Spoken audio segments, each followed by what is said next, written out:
নমস্কার বন্ধুরা, আমি আজকে আবার একটা রেসিপি নিয়ে চলে এসেছি। এখানে আমি কিছু আলুকে সেদ্ধ করে নিয়েছি। আপনারা কিন্তু আমরা রোজই এই টিফিনের তরকারিতে এই আলুর তরকারি করে খাই। তো এই রোজ রোজ এই একই আলুর তরকারি না খেয়ে যদি একটু আমরা আলাদাভাবে করে খেতে পারি, তাহলে মুখের স্বাদটা কিন্তু বদলাবে, খেতেও ভালো লাগবে।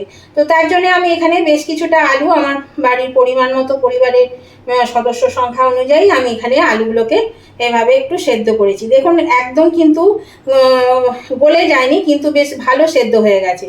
তো আলুগুলোকে আমি খোসা সমেত সেদ্ধ করেছিলাম, সেই জন্য আলুগুলোকে আমি একটু ছাড়িয়ে নিচ্ছি। খোসাগুলো ছাড়িয়ে একটু দেখলেন এভাবে আমি কেটে নেব। হাতে করে একটু যদি এইভাবে চাপ দেওয়া যায় তো দেখুন আলুগুলো কিন্তু বেশ সুন্দর কেটে যাচ্ছে, ভেঙে যাচ্ছে আর কি। তো এইভাবে আমি সমস্ত আলুগুলোকে ছাড়িয়ে নেব।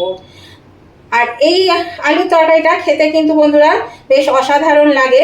রোজ রোজ আলু চচ্চড়ি বা আলুর ঝোল, আলুর দম খেতে অতটা ভালো লাগে না। তো সেই জন্য আপনারা এইভাবেও করে নিতে পারেন। আমি সুমনা চলে এসেছি আমার রেসিপি ঝুলি থেকে একটা রেসিপি নিয়ে। আশা করি আপনারা সকলে ভালো আছেন, সুস্থ আছেন। আমার পরিবারে আমার সকল বন্ধুদেরকে স্বাগত জানিয়ে আমি আজকে রেসিপি শুরু করছি। এখানে আমি প্রথমে কিন্তু আলুগুলোকে আগে ছাড়িয়ে নেব। এই দেখুন বন্ধুরা, আমি আলুটা ভালো করে ছাড়িয়ে এরকম টুকরো করে নিয়েছি। হাতে করে একটু ভেঙে ভেঙে দিলাম, যেভাবে ভাঙলো সেইভাবে এটা ভেঙে নিলাম। তো এবার আমি চলে যাব সরাসরি রান্নায়। গ্যাসের চুলায় আমি একটা কড়া বসিয়ে দিয়েছি, কড়ার মধ্যে তেলও দিয়ে দিয়েছি। তো তেলটা গরম হয়ে গেছে, দিয়ে দিলাম একটু নুন আর দিয়ে দিচ্ছি একটু হলুদ। এবার আমি এই নুন হলুদটা একটু মিশিয়ে নেব। এই যে আমি আলুটা ছাড়িয়ে নিলাম, এই আলুটা আমি একটু ভেজে নেব। কিন্তু আলু কিন্তু খুব বেশি ভাজা যায় না বন্ধুরা। তো যতটুকু ভাজা যাবে চেষ্টা করবেন একটু কালার এলে পরে বেশিক্ষণ ধরে একটু ভাজতে হয়। আর অনেকটাই তেল লাগে, দেখুন তেলটা সবই কিন্তু টেনে নিল। তো সেই বুঝে আপনারা কিন্তু আলুটা একটু ভেজে নেবেন। আমি এভাবে আলুটাকে একটু ভেজে নেব। এই আলুটা ভাজতে ভাজতে এখানে আমি একটা মশলা নিয়েছি। 1 টেবিল স্পুন জিরে গুঁড়ো, 1 টেবিল স্পুন ধনে গুঁড়ো, আর সামান্য হাফ চামচেরও কম শুকনো লঙ্কা গুঁড়ো আর হলুদ। এটাকে আমি ভালো করে একটু জল দিয়ে গুলে নেব। এই দেখুন বন্ধুরা, আলুটা কিন্তু আমি বেশ একটু ভেজে নিয়েছি। আর এর থেকে বেশি ভাজতে গেলে পুরো ছাকা তেলে ভাজতে হবে। তো এটা আমি এই একটা ছাঁকনির মধ্যে দিয়ে তেলটাকে ঝরিয়ে নিচ্ছি, কারণ এর মধ্যে প্রচুর তেল আছে। এই তেলটা কিন্তু এইভাবে না ঝরালে হবে না, সেই জন্য এই ছাঁকনির মধ্যে দিয়ে আমি তেলটা ঝরিয়ে নেব। এই তেলের মধ্যে দিয়ে দিচ্ছি এখানে গরম মশলা, 2টো শুকনো লঙ্কা, 3 টুকরো তেজপাতা আর সাদা জিরে ফোড়নে। এটা আমি দিয়ে একটু নেড়ে নেব। ফোড়নের বেশ সুন্দর গন্ধটা বেরিয়ে গেছে বন্ধুরা। এবার আমি এর মধ্যে দিয়ে দেব এই যে জলে গুলে রাখলাম এই মশলাটা আমি দিয়ে দিচ্ছি। মশলাটা দিয়ে আমি একটু কষিয়ে নেব। মশলার সঙ্গে আমি এখানে 2টো টমেটোকে পেস্ট করে নিয়েছি, 2টো টমেটোকেও আমি এর মধ্যে দিয়ে দিলাম। মশলা আর টমেটো একসঙ্গে ভালো করে কষিয়ে নিতে হবে। এই পর্যায়ে দিয়ে দিলাম 1 চামচ আদা বাটা, দিয়ে দিচ্ছি হাফ চামচ কাঁচা লঙ্কা বাটা।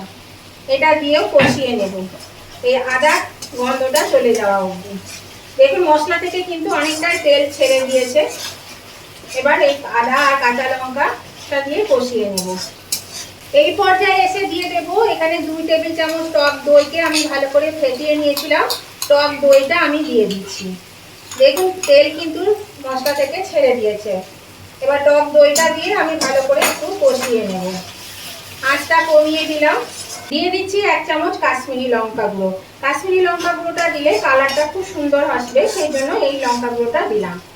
এবার আমি আবার একটু ভালো করে তেল ছাড়া অবধি মশলাটা কষিয়ে নেব। আর আজকে আমি আলুর এই তরকারিটা বন্ধুরা সম্পূর্ণ নিরামিষভাবে করে দেখাবো। এখন হচ্ছে শ্রাবণ মাস, শ্রাবণ মাসে কিন্তু আমাদের অনেক বন্ধুরাই সারা মাস নিরামিষ খায়, বা অনেকে আছে প্রায় দিনই নিরামিষ খায়। তো নিরামিষের যে কোনো দিনে এইভাবে যদি আমরা একটু আলুর তরকারি একঘেয়েমি কাটাতে এইভাবে রান্না করে থাকি, তাহলে কিন্তু এটা খেতেও বেশ সুস্বাদু হয় আর খুবই ভালো লাগে খেতে, একটু মুখের স্বাদও পাল্টে যাবে।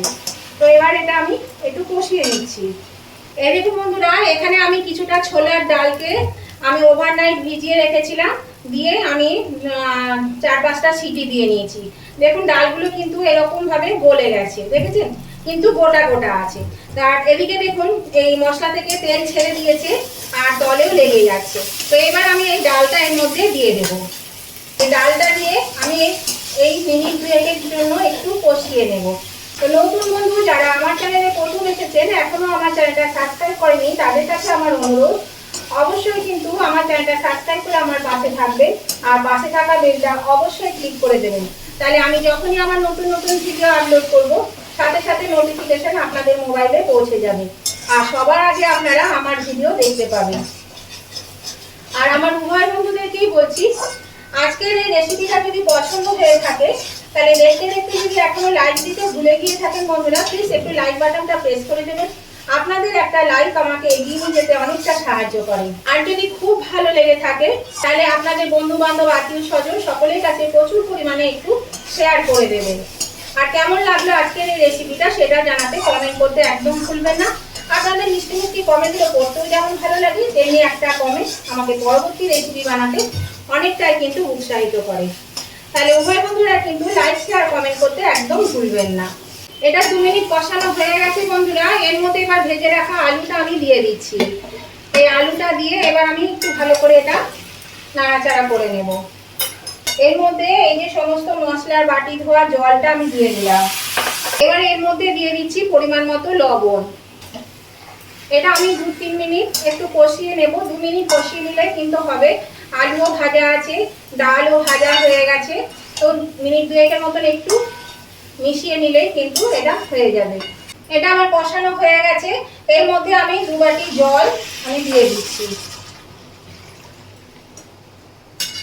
এবার জল দিয়ে ভালো করে এটা একটু নেড়ে দেব। তো আমি কিন্তু আরেকটু জল দেব বন্ধুরা, আরেক বাটি জল দেব, কারণ ডালটা বা আলুতে সব একটু টেনে নেবে, সেই জন্য আর 1 বাটি মতন জল আমি এর মধ্যে দেব। এই 1 বাটি জল আমি দিয়ে দিলাম। এবার আমি এটা ঢাকা দিয়ে দেব মিনিট 5-এর জন্য, কারণ এটা কিন্তু আলু সেদ্ধ আছে আর ডালও সেদ্ধ আছে, তবে খুব বেশি সময় লাগবে না। আর এইভাবে দেখবেন করে এটা রুটি আর পরোটা, লুচি সবের সঙ্গে কিন্তু এই তরকারিটা দারুণ জমে যায়, খুব ভালো লাগে খেতে। তো আপনারাও এভাবে একবার করবেন, দেখবেন খুব ভালো লাগবে খেতে। তারপর আমাকে কমেন্ট করে জানাবেন। এটা আমি ঢাকা দিয়ে দিচ্ছি। এইরকম বন্ধুরা এটা ফুটছে টকবক করে, আমি ঢাকাটা খুলে দিলাম। এবার আমি এর মধ্যে দিয়ে দেব, একটু নেড়ে দিলাম, নেড়ে দিয়ে আমি এর মধ্যে দিয়ে দিচ্ছি একটু স্বাদ অনুযায়ী চিনি। চিনিটা কিন্তু মিষ্টির জন্য নয়, এটার ব্যালেন্সটা ঠিক রাখবো, সেই জন্য এটা দিয়ে দিলাম। দিয়ে দিচ্ছি একটু ভাজা জিরে গুঁড়ো, ভাজা ধনে গুঁড়ো। আমার এটা ভাজা থাকে ঘরে, আমি ভেজে রেখে দিই, সেই জন্য আমি আর নতুন করে কিছু ভাজিনি। এটা আমি দিয়ে দিলাম এর মধ্যে, ছোট চামচের 1 চামচ করে দিয়ে দিচ্ছি। এবার দিয়ে দেবো সামান্য একটু গরম মশলা। গরম মশলা আপনাদের বেশি করেও দিতে পারেন, আমি একটু কম করেই দিলাম। আর দিয়ে দিচ্ছি সামান্য একটু ঘি, অল্প করে ঘি দিয়ে দিচ্ছি, খুব বেশি দেব না, অল্প ঘি। যেহেতু ছোলার ডাল আছে সেই জন্য আমি ঘিটা দিলাম। আর দিয়ে দেব একটু ধনেপাতা কুচি। এবার সমস্ত কিছু এটা একটু নেড়ে নেব। আর এটা ফুটে গেছে, সবই সেদ্ধ, আলু সেদ্ধ, ডাল সেদ্ধ, সব সেদ্ধ। ডালটা এমনভাবে সেদ্ধ করবেন যেন গলে না যায়। দেখুন বেশ সুন্দর কিন্তু আমার দানা দানা রয়েছে ডালটা, এটা মুখে পড়লে খেতেও বেশ ভালো লাগে। তাহলে রেসিপিটা কিন্তু আমার হয়ে গেছে, সম্পূর্ণ কমপ্লিট হয়ে গেছে একদম। তো এবার আমি এটা নামিয়ে নেব। এবার গ্যাসটা আমি অফ করে দিলাম বন্ধুরা। এবার আমি এটা একটা পাত্রে নামিয়ে নিচ্ছি। আর এটা খুব বেশি ঝোল করবেন না, এরকম ঝোলটা আমার একটু লাগে বলে আমি করলাম। আর এটা কিন্তু অনেকটাই টেনে নেবে, যখন ঠান্ডা হবে তখন কিন্তু অনেকটাই টেনে নেবে, সেই জন্য এরকম আমি গ্রেভিটা রাখলাম। তাহলে বন্ধুরা আজকের রেসিপিটা আপনাদের ভালো লেগে থাকলে উভয় বন্ধুরা কিন্তু লাইক শেয়ার কমেন্ট করতে ভুলবেন না। আর নতুন বন্ধুরা সাবস্ক্রাইব করে আমার পাশে থাকবেন আর পাশে থাকা বেলটা অবশ্যই ক্লিক করে দেবেন। তাহলে আজকের মতন ভিডিওটা আমি এখানেই শেষ করছি। আবার নতুন দিনে নতুন কোনো ভিডিও নিয়ে চলে আসবো। ততদিন আপনারা ভালো থাকবেন, সুস্থ থাকবেন। Tata, bye bye.